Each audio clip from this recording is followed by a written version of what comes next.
Are you beginning to feel overwhelmed with so much to do and so many extra activities and so many demands on your schedule?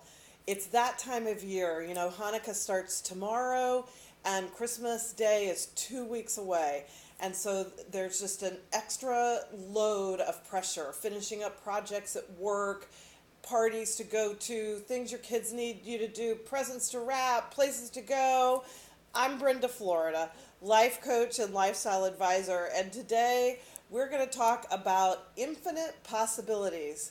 Now, that may feel very incongruent with how your life feels right now, but that's why we're going to talk about it. This is our Live Lavishly Light session number 5, and I felt like infinite possibilities was just the right topic for today and where we are sort of in our calendar and in our world with so much going on. And it's so easy to feel like we have to do this or that. Like, think about how many times in a day you would say, oh, I have to, fill in the blank. And sometimes we really do need to do those things, but I would encourage you to give yourself a little self-check whenever you say that to yourself or say it to somebody else, and really think about it. Do you have to? Because, a lot of times we are in the habit of saying that, and it really is something we want to do, or we just choose to do. I have to pick my kids up from school. Well, I suppose I could use the word have to, but the truth is I want to. And how much more freeing and how much better that feels to say, yeah, I'm going to go pick up my kids from school. That's something I really enjoy doing. But part of the perspective of infinite possibilities is also just knowing there are so many more options out there than we typically will realize, right? Because unless we're aware of another option, it might as well not exist. So practicing or cultivating an attitude of infinite possibilities is really about cultivating awareness, because I'll use a perfect example. I have not been aware of my sinuses for the last several weeks, right? When your sinuses are clear and clean, you aren't aware of them. Are they there? Of course they're there, but you don't have an awareness of them. Right now, I'm fighting a sinus infection, so I'm very aware of my sinuses. And so it's all awareness is the same way. That's kind of a fun, silly example, but it's so true, because until we place our attention on something, it might as well not be there.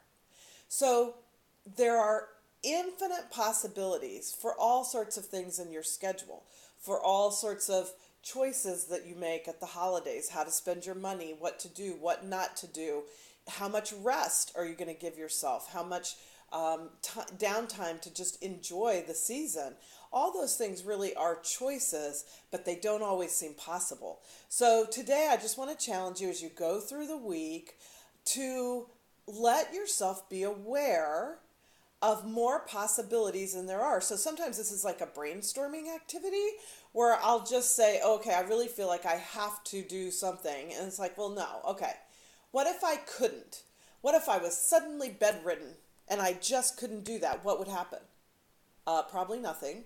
Or maybe I'd ask for help, or I'd change the way I do it. I'd take care of something by phone that I could do from my bed instead of going somewhere. Sometimes infinite possibilities is about saying no. Last night I needed to say no to an event that I wanted to go to because I wasn't feeling good.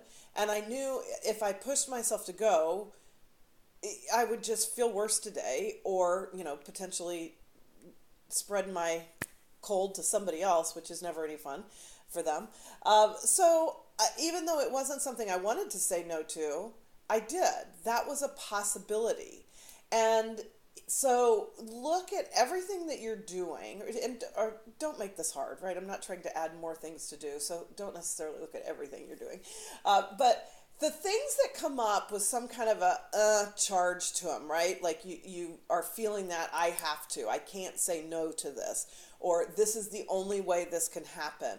Those kinds of things that create stress for you, I'll encourage you just to sort of take a minute, take a breath, and really sort of from a place of calmness, ask yourself, do I really have to do that, or does it really need to be done that way? And just wait for a moment and see if some other idea comes up, or ask somebody else. It's great sometimes to, other people don't have the same blind spots we do. So it's great when you've got something you feel like you have to do, that you can't change, or whatever, that you're struggling with, to say, okay, to somebody else that you trust, what would you do, or if you were in this situation, and see what their ideas are, and open yourself up to that. This is also a great place to use the guided meditation, and there's a link to that below, because that meditation is meant to take us to that calm place where we have access to those infinite possibilities. So that's our theme this week: infinite possibilities. I can't wait to see how it goes for you, and I'm looking forward to seeing your comments or your questions about how to make this work in your life. I'm Brenda, Florida, life coach and lifestyle advisor, and let's live lavishly.